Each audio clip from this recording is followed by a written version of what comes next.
आने वाले 5 सालों में हर 10 पत्नी में से 5 पत्नी कहेगी कि मेरा पति मेरे बॉयफ्रेंड से सेक्स करने से नहीं रोक सकता। क्यों? क्योंकि व्यभिचार करना वैध है। कल मैंने एक वीडियो डाला था जिसमें हमने आपको यह बताया कि सुप्रीम कोर्ट ने फैसला में यह कहा कि अगर कोई महिला है और उसकी कोई गर्लफ्रेंड है, बॉयफ्रेंड है, महिला का बॉयफ्रेंड है, और महिला अगर यह कबूल भी कर दे कि जो मेरा गर्भ में बच्चा ठहरा है वो मेरे बॉयफ्रेंड का है, तो भी उस होने वाले बच्चे का नाम इसके पति का नाम ही दिया जाएगा। यानी कि सुप्रीम कोर्ट ने कहा कि व्यभिचार करना वैध है, स्वतंत्रता है, और पति अपने पत्नी को उसके बॉयफ्रेंड से शारीरिक संबंध बनाने से नहीं रोक सकता। जी हाँ, और यह कोई कल की बात नहीं है, ये 29 जनवरी 2025 की बात नहीं है। ये जो है धारा 497 और धारा 377 कई साल पहले बनाया जा चुका है। अगर एक पुराना नियम आपको बताएं तो 27 सितंबर 2018 को सुप्रीम कोर्ट में चीफ जस्टिस दीपक मिश्रा ने कहा था कि व्यभिचार करना वैध है, लीगल है। अगर कोई पति पत्नी है तो किसी भी तरह का अवैध संबंध अगर राजामंदी से बनाए तो वह वैध है। अगर उसका पत्नी किसी अन्य अपने बॉयफ्रेंड से या किसी अन्य मर्द से भी शारीरिक संबंध बनाए तो यह भी वैध है, और पत्नी इसे तब तक नहीं रोक सकता जब तक कि वह तलाक ना ले ले। मतलब यह तलाक का एक आधार बन सकता है। अगर पति तलाक ले ले तो ठीक है, वरना अगर आप तलाक नहीं ले रहे हैं तो कोई बात नहीं, आप अपने पत्नी को दूसरे मर्द के साथ में शारीरिक संबंध बनाने से आप नहीं रोक सकते। और इसके लिए दीपक मिश्रा ने कुछ धारा का जो संविधान में उल्लेख है उसने कुछ कहा था। एक जगह पर दीपक मिश्रा ने कहा कि कोई भी पति अपने पत्नी को किसी अन्य मर्द के साथ सेक्स करने से इसलिए नहीं रोक सकता क्योंकि वह पति अपने पत्नी का मालिक नहीं है, क्योंकि पत्नी पति का दासीन भी नहीं है। इसलिए मर्द अपने पत्नी को अवैध संबंध बनाने पर नहीं रोक सकता। और उसने 3 धारा का नाम लिया था चीफ जस्टिस ने। एक है आर्टिकल 14, एक आर्टिकल है 15, और तीसरा जो आर्टिकल है वो आर्टिकल है 21। और ये तीनों धारा आपको जानने चाहिए कि ये क्या है। आर्टिकल 14 कहता है कि सबको बराबरी का हक और सम्मान मिलना चाहिए, सबको समानता का अधिकार मिलना चाहिए। दीपक मिश्रा ने कहा कि यहाँ पर हम भेदभाव नहीं कर सकते, पति और पत्नी में यहाँ पर भेदभाव हम नहीं कर सकते। इसलिए पत्नी को यह अधिकार है कि वो किसी भी मर्द के साथ में कहीं भी घूम सकती है, जा सकती है। इस पर मर्द रोक नहीं लगा सकता। यानी पत्नी कहीं पार्क में घूमने के लिए जाए, सिनेमा किसी व्यक्ति के साथ देखने के लिए जाए, या पार्टी मनाने के लिए जाए तो वो जा सकती है। यह समानता का अधिकार है, आप उसके हक को नहीं मार सकते। दूसरा उसने कहा कि आर्टिकल 15 यह कहता है कि लिंग, जाति, नस्ल, धर्म के खिलाफ आप भेदभाव नहीं कर सकते। यानी वो स्त्री है और आप पुरुष हैं, तो इसमें आप भेदभाव नहीं कर सकते। यह है समानता का अधिकार, यानी जहां पर स्त्री और पुरुष को समान नजर से देखा जाता है। तो पत्नी पर हक नहीं जमा सकता पति, और पत्नी पर अधिकार नहीं जमा सकता पति। इसीलिए उसका पत्नी किसी भी मर्द के साथ में यौन संबंध बनाए तो पति उसको रोक नहीं सकता। तलाक ले सकता है लेकिन रोक नहीं सकता। और एक आर्टिकल का उसने जिक्र किया, उस आर्टिकल का नाम है आर्टिकल 21। क्या कहता है? यह जीने का अधिकार देता है और व्यक्तिगत रूप से स्वतंत्रता पूर्वक जीने का अधिकार देता है। तो चीफ जस्टिस जो दीपक मिश्रा थे, उन्होंने ये कहा कि चूंकि स्वतंत्रता पूर्वक जीने का अधिकार है और पति अपने पत्नी को यह अधिकार छीन रहा है, उसको स्वतंत्रता पूर्वक जीने का अधिकार जो मिला हुआ है उसको यह छीन रहा है। क्यों? क्योंकि पति के दबाव में उसका पत्नी स्वतंत्र पूर्वक नहीं जी रही है। मतलब जीवन का आधार क्या है? शरीर का आनंद प्राप्त करना, सुख प्राप्त करना और मानसिक संतुलन और संतुष्टि पूर्वक आनंद को प्राप्त करना। और उसकी अगर पत्नी चाहती है कि किसी गैर मर्द के साथ हम सेक्स संबंध बनाएं और उसमें हमें आजादी है, स्वतंत्रता है, तो पति उसको खंडित नहीं कर सकता, पति उसको रोक नहीं सकता। अगर पति रोकेगा तो उसकी आजादी जो है ना, स्वतंत्रता है, व्यक्तिगत जो आजादी है, स्वतंत्रता है, वो खंडित होती है। तो धारा ये जो आर्टिकल 21 है वो उल्लंघन होता है।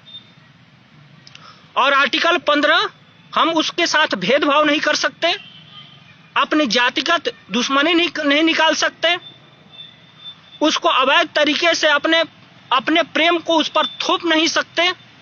इसलिए ये आर्टिकल 15 का भी उल्लंघन करता है और आर्टिकल 14 का भी उल्लंघन करता है, क्योंकि सबको बराबरी का हक मिलना चाहिए। आप कोई भी पति अपने पत्नी को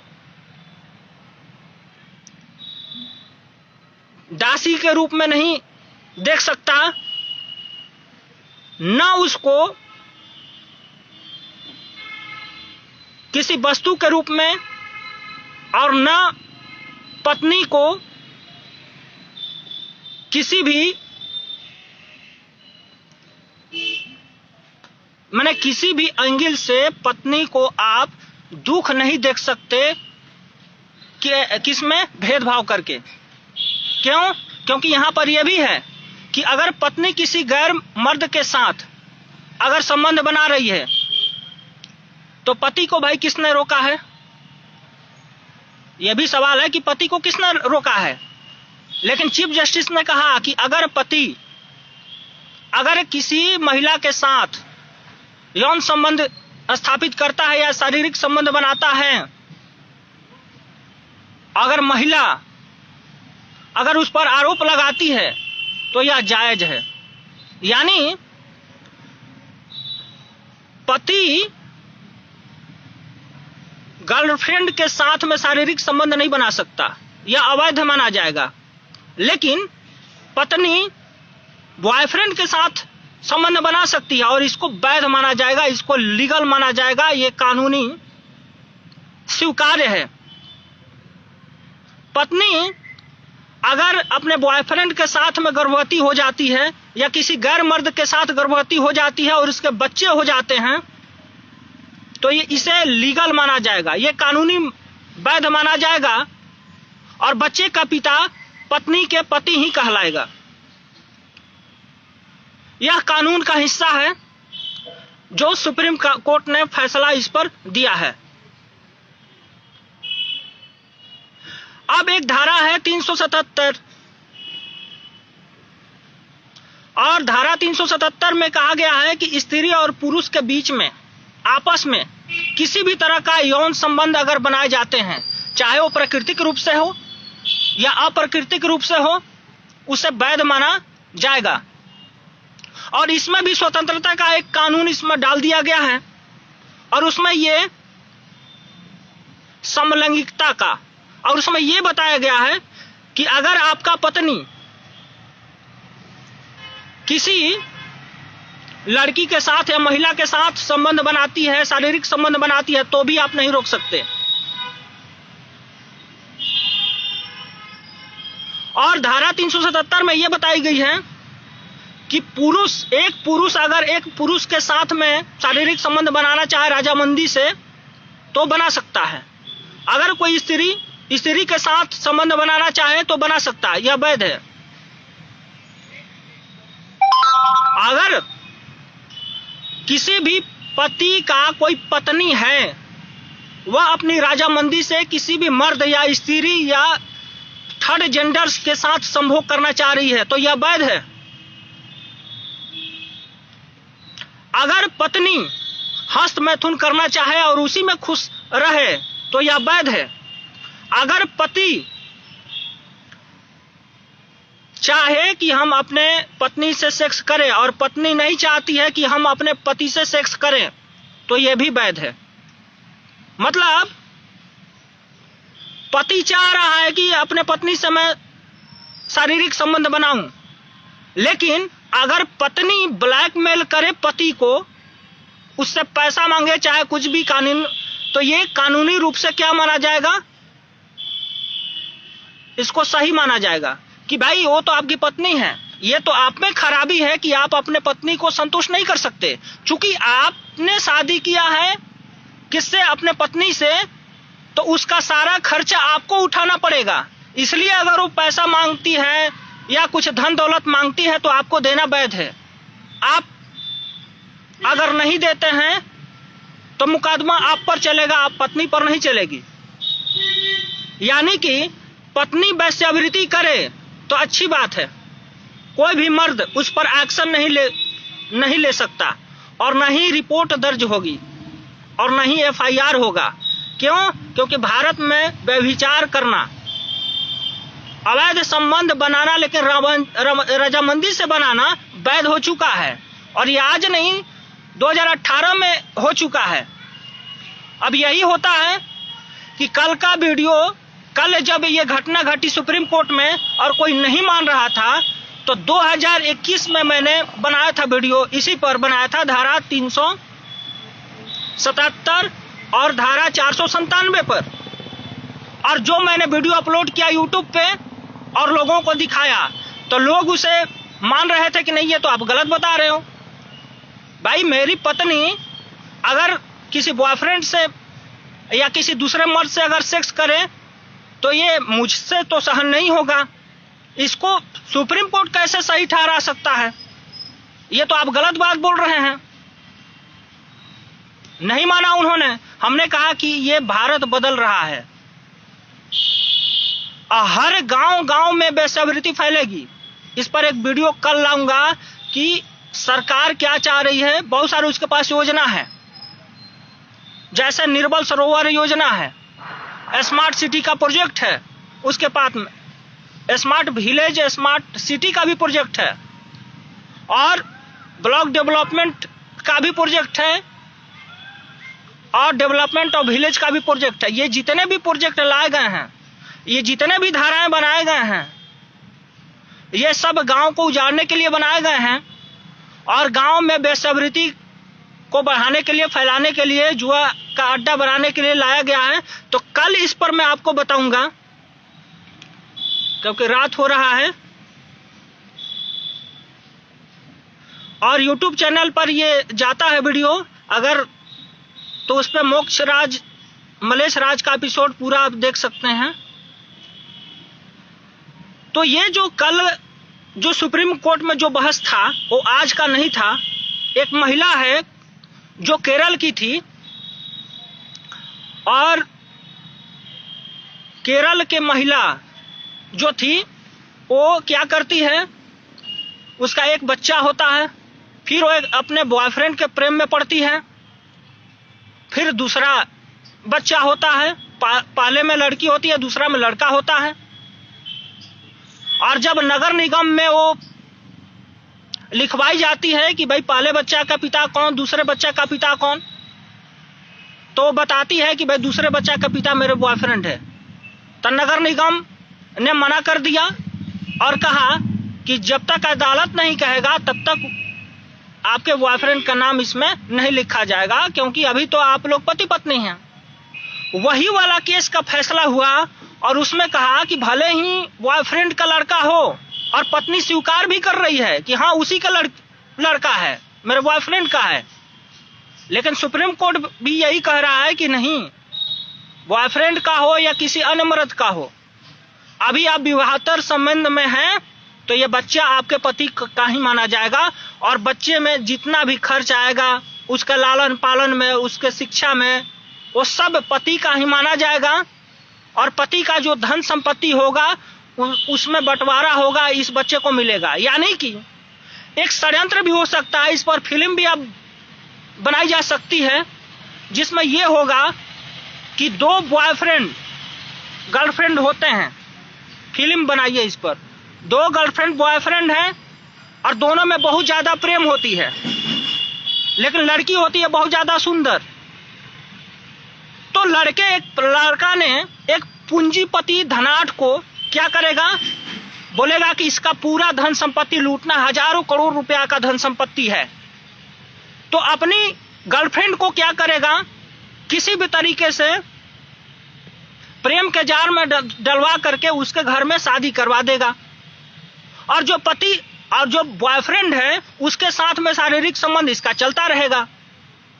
तो वो जो पूंजीपति है वो धमकी देगा कि भाई तुम क्यों बॉयफ्रेंड के साथ में रह रही हो, क्योंकि दो बातें होगी। अगर ये पुलिस में रिपोर्ट लिखा जाएगा तो वो इतना धनाढ़ आदमी है, इतना उसके पास क्या होगा, धन संपत्ति होगा, इज्जत प्रतिष्ठा होगा, और ये जब मीडिया में आएगा कि उसकी पत्नी, फलाने की पत्नी किसी और मर्द के साथ में जा करके और सो रही है और सब कुछ कर रही है, तो उसके इज्जत पर दाग लग जाएगा। इसलिए वो बॉयफ्रेंड को बोलेगा, मारने का धमकी देगा। बॉयफ्रेंड क्या करेगा, कुछ दिनों के लिए, क्योंकि उसके पास पैसा होगा, क्योंकि गर्लफ्रेंड उसको पैसा देगी, तो कुछ देने के लिए, कुछ दिनों के लिए वो चला जाएगा विदेश या इधर उधर चल जाएगा। और फिर जो बच्चा होगा तो ये कह दिया जाएगा कि अब ये जो बच्चा हुआ अब तो इस कुल खानदान का हो गया, और जब इस कुल खानदान का हो गया तो वो सारा जितना भी धन हजारों करोड़ का था अब उस बच्चे का हो जाएगा, उस बच्चे का हो जाएगा। फिर पत्नी उसकी क्या करेगी, वो अपने पति को टॉर्चर करेगी कि भाई यहाँ पे तो व्यभिचार करना वैध है, क्योंकि यह भारत है, तो हम अपने बॉयफ्रेंड के साथ में रहते हैं, सोते हैं, तो आपको इसमें दिक्कत नहीं होनी चाहिए। अब वो क्या करता है, अगर वो उसका पति कोर्ट में भी जाए तो कोर्ट भी यही बोल रहा है कि भले बच्चा बॉयफ्रेंड का हो, लेकिन वो तो आप ही उसका पिता हैं, तो आप में जितने भी जायदाद होगा ना उस बच्चे का होगा। और फिर क्या होगा, एक समय में हो जाएगा तलाक, और जब दोनों में तलाक होगा तो क्या होगा, दो थे बॉयफ्रेंड और गर्लफ्रेंड और दोनों कॉलेज में सुट्टा मारते थे, दारू पीते थे साथ में, और उन्होंने रचा था ये पूरा प्लान, दोनों एक साथ में हो जाएंगे और उसका जो बच्चा होगा उस परिवार में होगा, धनाढ़ घर के परिवार में होगा, हजारों करोड़ का संपत्ति इसका हो जाएगा। किसका, उसके बच्चे का। और जब तलाक होगा तो उसमें होगा कि भाई पति का हिस्सा पत्नी को मिलेगा, उसके बच्चे को मिलेगा, और बच्चे पर माँ का अधिकार होता है, और बच्चे पर चूंकि माँ का अधिकार है तो जो भी संपत्ति मिला उसमें पत्नी का भी हो गया। तो बॉयफ्रेंड हो गया अमीर, और जो अमीर था लड़का वो हो गया क्या, सब कुछ बर्बाद हो गया, उसका धन संपत्ति सब कुछ बर्बाद हो जाएगा, वो अपने पत्नी से भी हाथ धो बैठेगा। तो समझिए कि इस प्रकार से फिल्म बनाई जा सकती है, यह कितना खतरनाक होने वाला है। अभी तो इन बातों पर कोई विश्वास और भरोसा नहीं कर रहा है, जबकि मैं बता रखा था कि भाई ऐसा कानून नियम बन चुका है 2018 में, लेकिन कोई समझने को तैयार नहीं, कोई सुनने को तैयार नहीं, और कोई ये बोल रहा है कि भाई बस चुपचाप रहिए, अपने को हाईलाइट करने के लिए कुछ भी उल्टा सुल्टा मत बक दीजिए। ये हम नहीं मान सकते। अगर कोई ऐसा कहता है उसका गला दबा देंगे। बोलने वालों तो ये बोल रहा है, लेकिन कानून बन चुका है। आपका गूगल दिखा रहा है, समाचार में देख लीजिए, सब जगह देख लीजिए, लेकिन कोई मानने को तैयार नहीं। तो कहने का मतलब यह है कि उन्होंने इस कदर हम लोगों को बर्बाद कर दिए हैं कि हमारे घर की बच्ची जब पढ़ने के लिए जाते हैं स्कूल में, तो उनको कई प्रकार के रील बनाना सिखाया जाता है, बच्चियों को गेम सिखाया जाता है खेलने के लिए। उन गेम के माध्यम से वेश्यावृत्ति उनको सिखाई जाती है। गूगल पर आप कुछ भी सर्च मार लीजिए, वेश्यावृत्ति का नंगा चित्र आपको आएगा ही और दिखाएगा ही। और बच्चे चूंकि पढ़ रहे हैं इंटरनेट के माध्यम से, तो उनके दिमाग में बार बार वही जा रहा है, वही चीज जा रहा है। और उनकी जो माएँ हैं ना, वो सब क्या कर रही हैं, वो भी पॉपुलर होने के लिए रील बना रही है, अधनंगा होकर रील बना रही है कि मैं ये हो जाऊंगी, वो हो जाऊंगी। और जब इन सारे कानूनों के बारे में उनको पता होगा, तब तो फिर और खुली छूट में आ जाएंगी। और जब आ जाएंगी तो क्या होगा, यही व्यभिचार का कानून सत्यानाश का कारण बनेगा। और भारत का हर गांव में रेड लाइट एरिया का एक मोहल्ला नजर आएगा। और ये कैसे होगा और किस तरह से योजना को लागू किया जा रहा है सरकार के द्वारा, ये कल के वीडियो में बताएंगे। रात हो रहा है, तब तक इतना ही। सीक्रेट नॉलेज न्यूज चैनल को आप लोग सब्सक्राइब करें और लाइक करें। धन्यवाद।